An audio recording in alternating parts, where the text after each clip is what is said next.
And hello everyone and welcome to the channel. My name is Kevin Tate. Glad to be here with you all today. Today we will be going over unboxing and installation of a Quest Elite juice machine.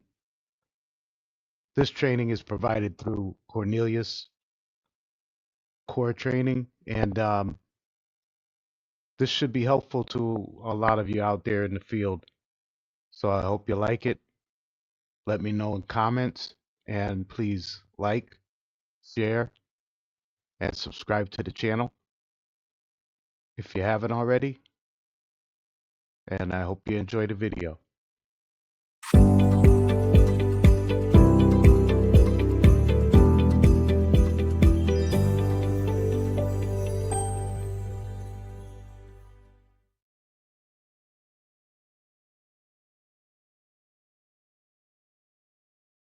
Before setting up the Quest juice dispenser, make sure you have the necessary tools and a proper designated location.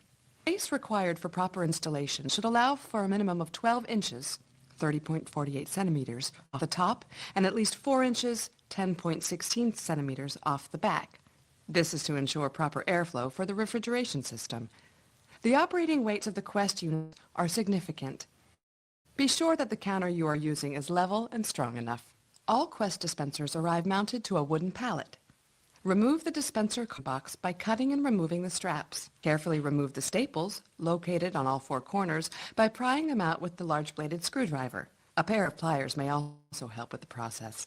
Now, slide the carton up and off. 4 9/16 bolts fasten the dispenser to the pallet. There is one in each of the corners. The best way to remove them is to tip up the dispenser until you can get a wrench on the bolts themselves. Loosen each bolt until they can be removed by hand.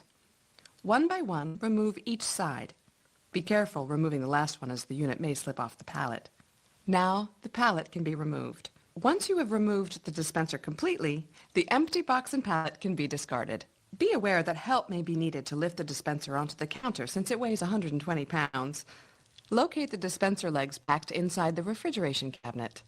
The legs screw into the same holes as the bolts that held it to the pallet.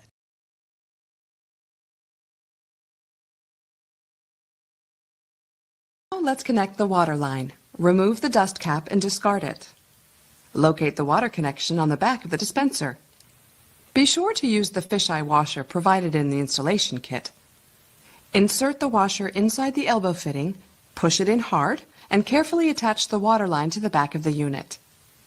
Hand tighten to be sure you are not cross-threading it on the fitting. Then snug it down with the wrench, but be careful not to over-tighten, which could crush the gasket and cause a leak. Now, open the shutoff valve and water will flow to the dispenser. Check for leaks at the water connection. Go to the front of the unit and press the dispense button. Hold it until the water flows and all air is purged. This may take a couple of seconds.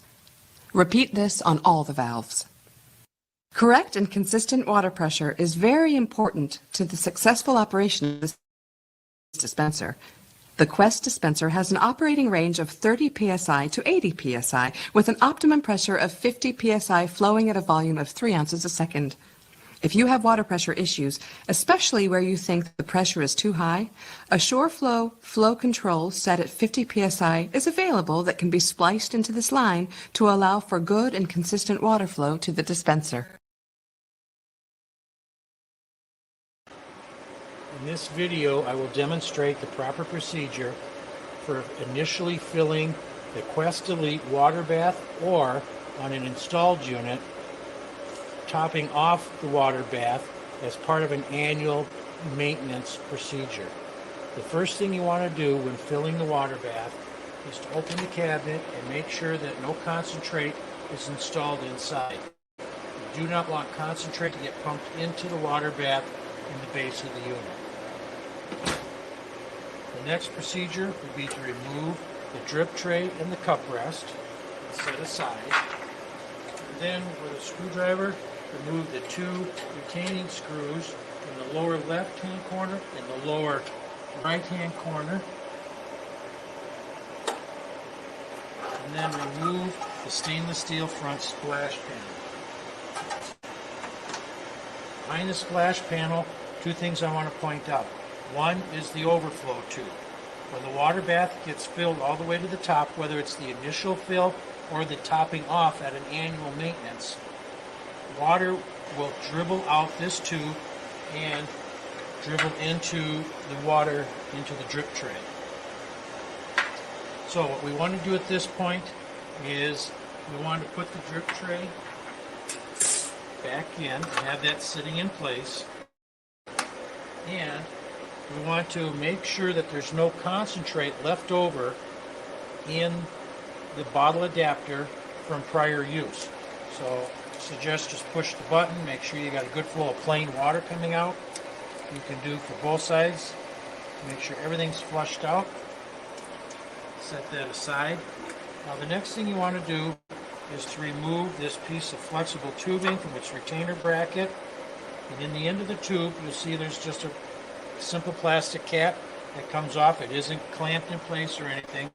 It's just there to cap off the end of the tube, and you can put this on either side, the left or the right side. If this happened to be a 4-flavor unit, you could do any one of the 4 flavors. For this video I'm just going to demonstrate by sliding it over the tip of the nozzle on the left hand side. Now what I'm going to do here is I'm going to push the dispense switch and keep dispensing, and water is going to come out and go into the bottom of the bath, where it's going to come in the bottom and fill up, and when it gets to the top it's going to trickle out the overflow tube into the drip tray. Now this happens to be an existing unit that's been installed and is in use, so it's not going to take long to top it off here. If this was an initial install, it could take quite a few minutes to get enough water in there to fill up that whole bath. So what I'm going to do now is push this dispense switch. You can see water is pumping through the tube into the bottom of the bath. And pretty shortly here, you're going to see water start to trickle out. As soon as you see water trickling out, you want to stop. And let's see here pretty shortly. And there, I can see some water starting to trickle out, so I'm going to stop at this point. Now, what you're going to see is on an initial install, that water will continue to dribble out of there. As the unit makes an ice bank in that water bath, the ice takes up more volume in the bath than water does, so some water is going to get pushed out the overflow tube into the drain tray, and that could happen for a half hour to 45 minutes after the initial fill. But in this case here, I just initially filled it up and it topped off the water bath, so I don't have to deal with that. So now what you do is you take the tube back off, you put the red cap back in the end, just press it in there firmly, and then properly place the tube back in the retaining bracket, making sure to make a nice big loop. Get it in place, and at that point there, you can now put the splash panel back on with the 2 retaining screws, the cup rest, and drip tray can get installed.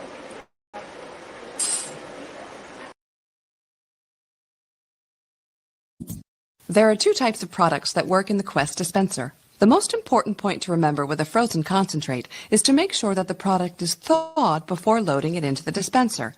The product must be in a liquid state at about 35 to 40 degrees Fahrenheit. Be sure it flows properly through the pumps and mixes properly when dispensed. Frozen concentrates have a little tab on the side of them called the vent tab.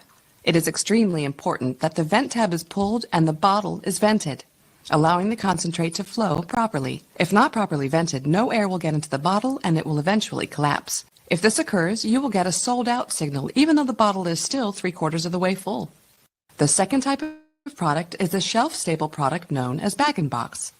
This product does not need to be refrigerated and therefore does not need to be prepared in any special way. Bag-in-box products do not have a vent tab, hence they automatically self-drain. Pull the dust cap off the nozzle and place the concentrate on the dispensing platform shelf inside the cooling cabinet. Load concentrate containers by sliding them into the dispenser cabinet and pressing down until the nozzle is fully inserted in the receptacle, also called a bottle adapter. Once it engages, the concentrate will start to flow into the pump system.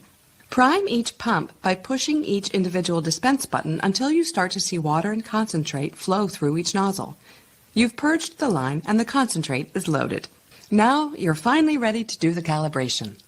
Each concentrate has what is called a Brix setting.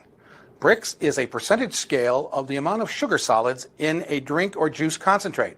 For example, 1 degree of Brix equals 1% sugar. Orange juice, for example, is an 11.8 to 12% Brix, meaning that's 12% sugar in the finished drink. Now, most of the time, Brix is set by taste, but we don't recommend that. To get the most consistent drink and the best tasting drink, the use of a refractometer is required. A refractometer measures the amount of sugar in the concentrate. They work using the principle of light refraction through liquids. When passing light through a liquid, the refracted angle will be shown on a scale determining the amount of dissolved sugars in the drink. Most of the time, when measuring concentrate, the scale will read between 11.8 and 12. As stated before, orange juice is always 11.8 to 12 as a finished drink, with some apple and cranberry setting as high as 14.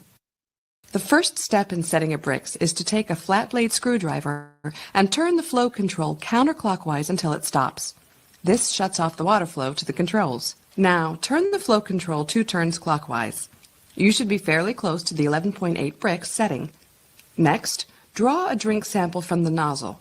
We recommend dispensing about 8 ounces of juice into a glass or cup.